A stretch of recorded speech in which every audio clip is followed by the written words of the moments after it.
Chapter 16. 3 days later, I was still in the mirror room. I hadn't dared to leave the room. I knew I couldn't. I had not eaten since that day I was put on punishment. I was able to brush my teeth, though, luckily. I had a toothbrush that was always in the bathroom. I tried to call Rob again for the 100th time, it seemed, but he was still ignoring my calls and none of the runners would bring me food. I walked on eggshells all the way to the bedroom that had my overnight bag. Out of habit, I knocked before entering the room. Thankfully, it was unlocked. I went inside and grabbed my bag. I tiptoed all the way back to the game room.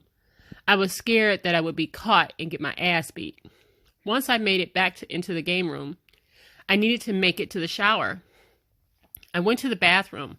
I was so scared that I would get caught. I didn't plan to get dressed in the bathroom. It would just be easier for me to get dressed in the mirror room. I took the fastest shower I had ever taken in my life.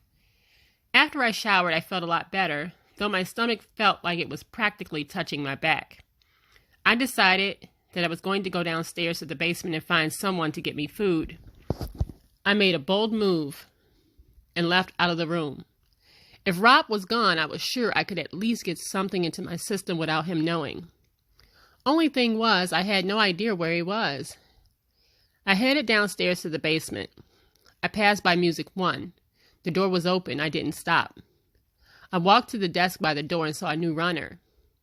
I thought because this was a new runner that I could easily get away with this. I asked him to do a restaurant run to get me some Harold's chicken. He asked, "What room are you in?" I told him in a cool, collected tone, "The game room," as if I weren't desperate. He said, "Okay." I headed back upstairs, my heart racing. I didn't make it to the top of the stairs before Rob called me. My heart stopped, and so did my feet.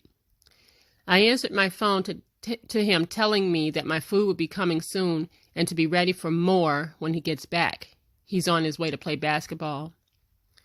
I was relieved that I was able to eat, though I wasn't sure what more was, but I said, "Okay, I'll see you later, Daddy." I saw another young lady in sweats. She walked past me and down the stairs with her head down. I continued up the stairs and got back on my phone. I called my mom and told her that I was at my grandma's house. She wanted to talk. I had been out for quite some time now, but I rushed her off the phone because someone began to knock at the door. To my surprise, I opened the door to some flowers in a Louis Vuitton box. I knew that was Rob's way of saying sorry. I said, "Thank you," to the runner and closed the door. I opened the box and it was a Louis Vuitton purse. I called him to thank him for my gift. He didn't answer, so I sent him a text message. My food came half an hour later. After eating my food, I decided to explore my newfound freedom. Clearly, Rob was no longer mad. I found a theater room. I sat there for all of 15 minutes before making my way to Music 1. The door was still open when I walked over there. Love and Basketball was playing on the TV. I closed the door and watched the movie. Somehow, I ended up falling asleep on the couch. I woke up to Rob calling me around 9 a.m. He told me to come to his tour bus. I went to the bathroom and brushed my teeth. When I got to the tour bus, there was a young girl on the bus performing oral sex on him. I wasn't ready for that. I had no warning or anything. So, of course, upon arrival, I was taken aback, though had to immediately recover and play it cool. He told me to take my clothes off and join in. As I took my clothes off, he told me that she was around since 15 years old. I didn't know what he meant by that because it made no sense. He had the girl and I perform oral sex on one another while he masturbated. I didn't want to participate, but I knew if I didn't, he would hit me again, maybe with greater force this time around. When that was over, he had us perform oral on him. Once he ejaculated, we were told to spit semen back and forth in each other's mouth. I never felt so disgusted. He masturbated more and thrust his hips on the couch as he watched. That's when I noticed that he also had a dildo up his anus. I was silently praying and hoping for it to be over. It took him no time to finish. He ended up by ejaculating on our faces and slapping our foreheads with his penis. I was no longer myself. Chapter 17. For the next 2 days, I stayed in the room. Rob and I didn't talk much after that.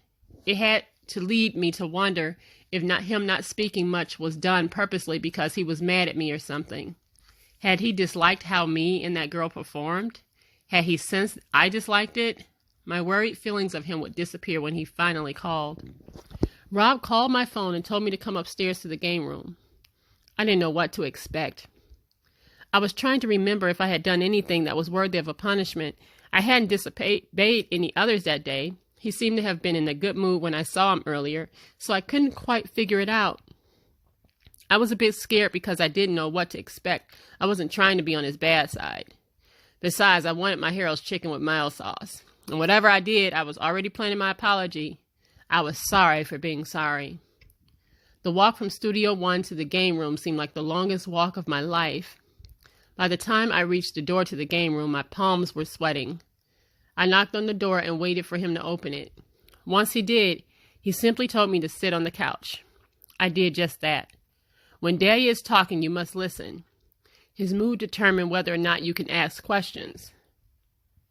I sat there silently waiting for him to speak. He sat across from me and asked me, "Can I trust you?" I said, "Yes, you can always trust me." He nodded his head in agreement before saying, "I've trusted you with shit I haven't told motherfuckers that have been around me for 20 years. I need to know if I can really trust you." I felt relieved knowing that I wasn't on his bad side, no punishment for me, but I was curious about what was going on. I reminded him that he can trust me.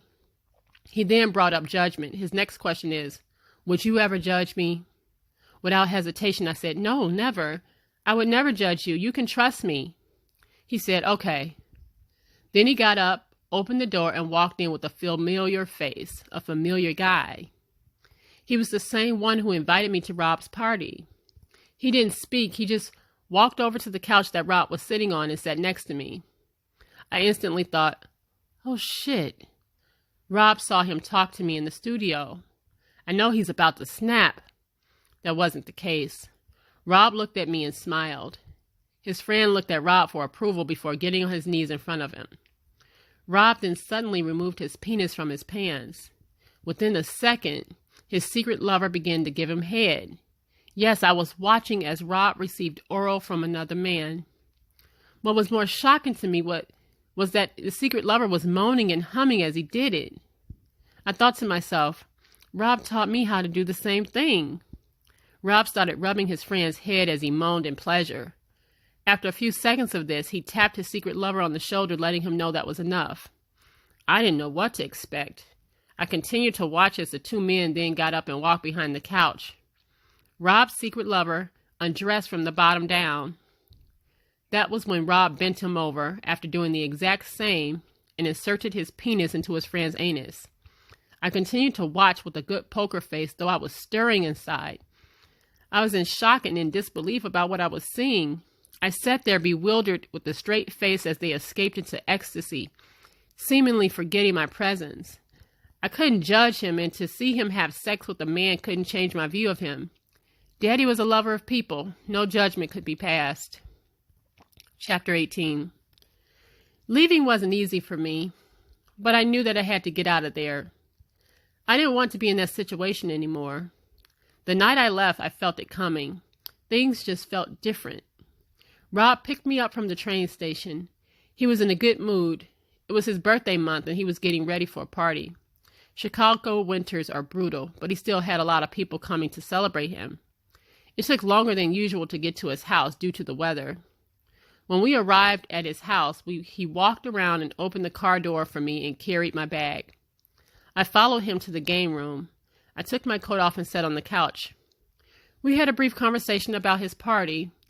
I really wasn't in the mood to go, but I agreed to be there only because it was his birthday party.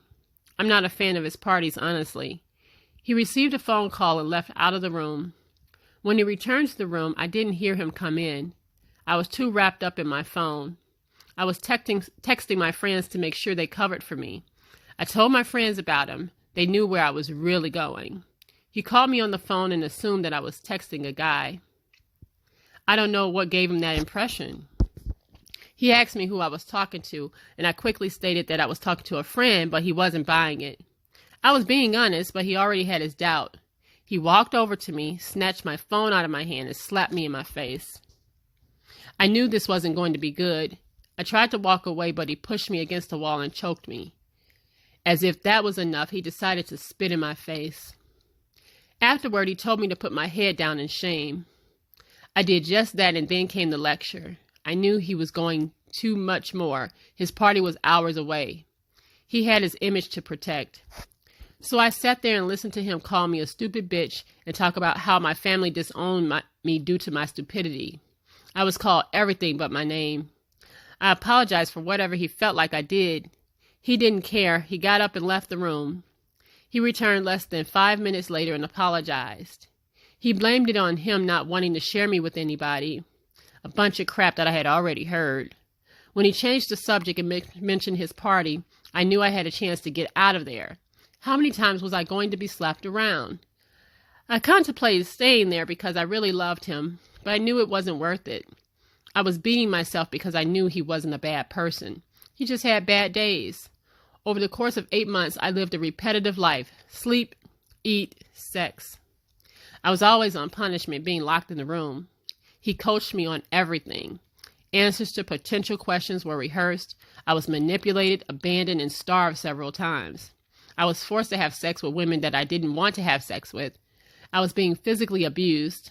I always got slapped. I wasn't allowed to have my phone around him. I had to keep his secrets, watch gay porn, watch him have sex with a man, etc. I was recorded every time we had sex. I never gave consent. The more that I thought about it, the more I wanted to leave. I had no freedom. I couldn't do anything. I told him I was still going to be there. I just needed to get dressed. He told me what to wear. I told him that my heels were at my uncle's house. Rob knew that I had an uncle who lived within walking distance of him. I didn't talk to my uncle much. That's what he didn't know. He trusted me with everything.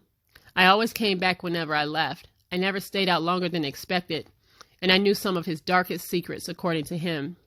He told me to hurry up and get my shoes. I know he agreed because he loved to see me in those heels. When I left, I only took my cell phone and the cash I had on hand.